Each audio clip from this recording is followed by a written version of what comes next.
DJing je ma láska už asi takých dobrých 10 rokov, posledných 5 rokov aj aktívne. A zhodou okolností sme teraz Prešove, kde je vlastne prvé mesto, kde som kedy vôbec vystupoval ako DJ, a zhodou okolností je to aj Wave Club, takže to je taká moja srdcovka, aj keď dnes vlastne nejaká taká letná edícia, ale v podstate veľmi sa teším, že práve tu, že sú tu dneska moji známi a vlastne môžem im zahrať a dúfam, že im dneska ešte aj zahrám, pokiaľ tam budú nejakí ľudia. Alternatívny house je veľmi špecifická záležitosť a ľudia si to často milia s tým vlastne, s čím sa stretávajú dennodenne, ja neviem, z rády, z telky a tak ďalej, to všetko, čím sú masírovaní, ale v podstate je to niečo, z čoho tá hudba, ktorú ľudia bežne poznajú, vychádza. To znamená niečo, čo vzniklo pred 20, 25 a možno aj viac, proste v 80. rokoch v Amerike, v Chicagu alebo v Detroite, a ono to funguje tak, že taký nejaký počiatok je práve v tej hudbe. To všetko, čo už ľudia počujú v takej tej bežnej komercii, tak to je len dôsledok toho vplyvu. Lenže zase na druhej strane to počiatočne ľudia až tak často nepoznajú, lebo je to iné a preto sa to volá alternatívne. No a jednoducho vždy som bol nejakým spôsobom iný a práve preto sa venujem tomu, lebo sa mi to páči a snažím sa to dozdať aj tým ľuďom. Jednak je nejaká vrstva ľudí, ktorí tú hudbu majú radi, ktorí ju poznajú a ktorí si za ňou idú. A druhá vec je to, že vlastne tie naše akcie majú aj taký edukatívny charakter v tom zmysle, že ich to my naučíme, že jednoducho oni ešte nevedia, že sa im to páči, ale sa im to bude páčiť, že? Takže vďaka nám sa to dozvedia. Tak ako mne napríklad. A preto aj sa to volá Knowledge Base. No a ináč to bol Paleo nápad a preto sa to tak volá, to si dobre vystihol. Ako sa ti vlastne hrá na východe tu na? Aký máš názor na to?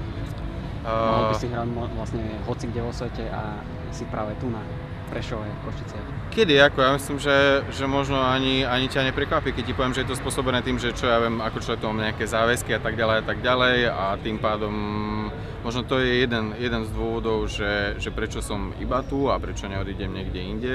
Ale zase na druhej strane je to také pole nezorané a taký veľký boom elektronickej hudby proste už prešiel a teraz je to nejaká taká recisia podľa mňa, ktorá sa naspäť vracia, lebo vidno to podľa mňa na tých minimálne našej akcii na návštevnostiach, kde za posledný rok v podstate plus mínus je to stále, že full a ľudia majú, alebo teda dávajú nejaké ohlasy a to je taký nejaký náš feedback, že či to robíme dobre alebo nie.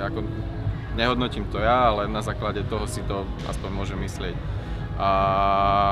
Ale na druhej strane proste rád tu hrám, lebo to je, jak som spomenul, ten Wave, to je srdcovka, zase v Košiciach bývam, to znamená, že z pozície nejakého lokálneho DJ-a, aj keď v priebehu roka, ja neviem, odohrám, čo ja viem, 50 parties, tak zahrám si po celom Slovensku, ale najčastejšie tu je to logické a vyplýva to z toho bydliska, vyplýva to z toho, že tu je najviac kontaktov, alebo ľudí tu poznám a nie je nejaká komunita, s ktorou my nejakým spôsobom žijeme, takže asi tak by som to skrátke.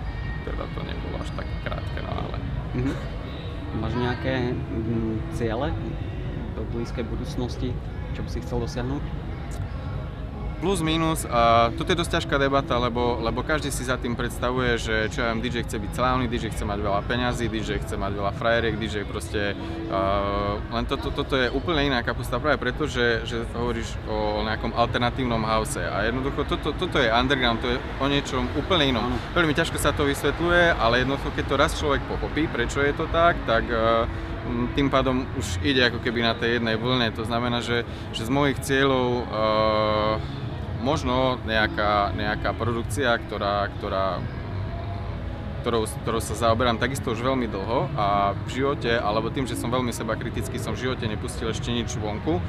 raz v živote som tu na OVV zahral svoj track, tak je to tak nejak ukryté, takže možno toto je skôr cieľ, lebo z toho, kde ja by som si všade chcel zahrať v rámci možností, v rámci Slovenska, v rámci východu, som si asi už zahral všade, takže toto, s čím tie očakávania, ktoré boli niekedy úplne na začiatku, že chcem hrať tam, alebo chcem hrať hen tam, tak také tie kluby, ktoré poskytujú, alebo festivále, ktoré poskytujú priestor pre také alternatívne žánre, tak asi všade som si zahral, kde som chcel, takže skôr proste odpoveď na otázku, ten cieľ je tá produkcia asi určite, hlavne ju odprezentovať, lebo je jej dosť.